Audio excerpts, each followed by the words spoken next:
Okay, diri na pud ta mga kaidol no. Another day, another work na pud mga kaidol. So trabaho na pud ta mga kaidol. So karon pahuway sa mi og kuan mga kaidol. Pahuway sa mi og taod sa mga basketball board.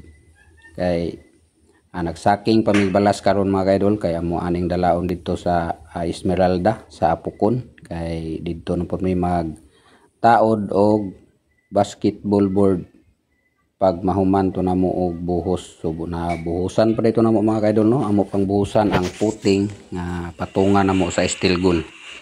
So amo pang buhusan. So sa pagkakaron relax sa mi og taod sa mga fiber. So naaman mi kami nga tauran ang barangay Pagsabangan, Busaon ug ang Mangga Elementary.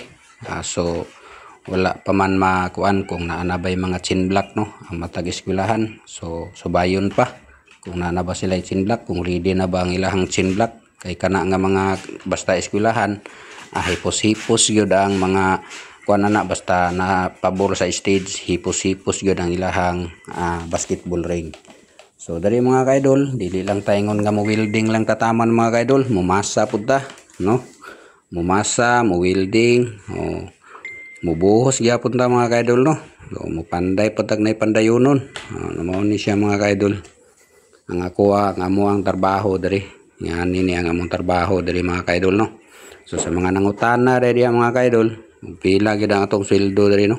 So ang sweldo day ginako dari mga kaidol 500 per day ra gyud mga kaidol no.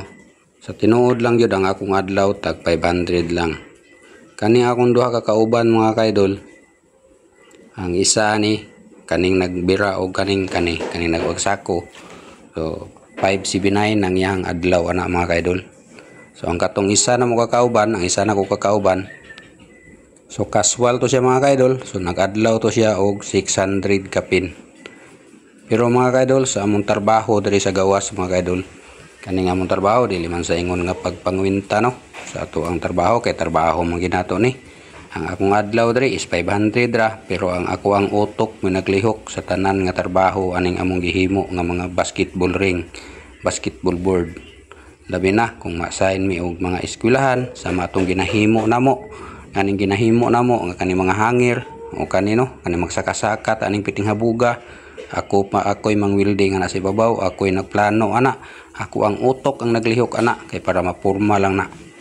Sama ani nagsukod. Ako paning kana mana magsukod mag-layout ka kana mga kaidol, layouton gyud na siya mga kaidol kay dili gina pwede og dili na nimo layouton imo ra nang ilargog taod, di nimo kuhaon ang sentro, di nimo tarongon og bahin. So di na magkatunong dito sa atbang ana niya nga ring mga kaidol, magtabingi na siya kung di na nimo tarongon og layout. So kinahanglan jud importante ani imong trabaho mga kaidol ang layout. Kailangan kabalo ka mo layout, kabalo ka mo sukod sa porgadera or steel tape. So importante gini labi na kanang bakal imo ginang itarong og bahin, masintro gina nga matunong dito sa pikas pud, magtunong na silang duha. Kay kana siya mga pagkuan mga kaidol, ang nagkuha kog layout dihan lang gina sa cupboard kanang gibuhos nga semento. O kaniyo umasa pud ta mga kaidol no. Pero ang akong adlaw gina ni mga kaidol 500 ra. Pero ako ang utok ang naglihok sa tanang trabaho ani mo ang trabaho na mo dari sa gawas sa mga kaidol.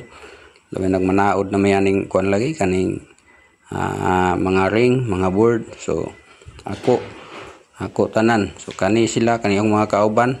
Ang kuan gid ani nila mga kaidol. Alalay ra gini mga kaidol, tig tunol og bakal. Tig hatag og mga unsay akong kuan sila, unsay akong pangayoon. Pero sa mga layout mga kaidol, sa mga pag-welding, sa mga pagtrabaho diya para mapurma ng among gihimo nga mga gihimo nga project mga kaidol.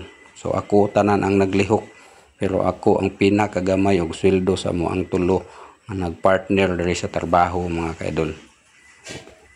Wala man tay mahimo kay ako nagtrabaho ra man ko, narbaho ra jud ko para pud sa ko ang pamilya lagi, para pud mabuhi pud ta, para makakaon pud tagkatulo sa isa ka adlaw. Pero mao lagi na giingon nila nga manarbaho ta nga patas. Pero saon man ni patas magita manarbaho. Pero ang akong pangutana, patas pa ba kaning ingon ani no? Patas sa trabaho? Dili dili gyud, murag dili patas sa trabaho, dili pud patas sa sweldo. So wa gid tay mahimo ani mga ka-idol, mo nang matrabaho na lang kita aning tarong mga ka-idol. Tarong man kita mo trabaho, kano sa man ta nabuang aning trabaho. Wala man ta nagbinuang sukad-sukad sa atong trabaho.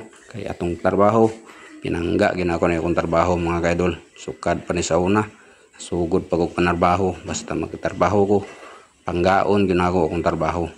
So dili ko magabusar sa trabaho. Akong panggaon tungod kay mo man atong pangita ang trabaho. Unta pud no. Mapantay pud unta, mapatas pud unta ang dagan sa panwildo. Ora gina mga ka-idol, okay na lang ko taman. Salamat.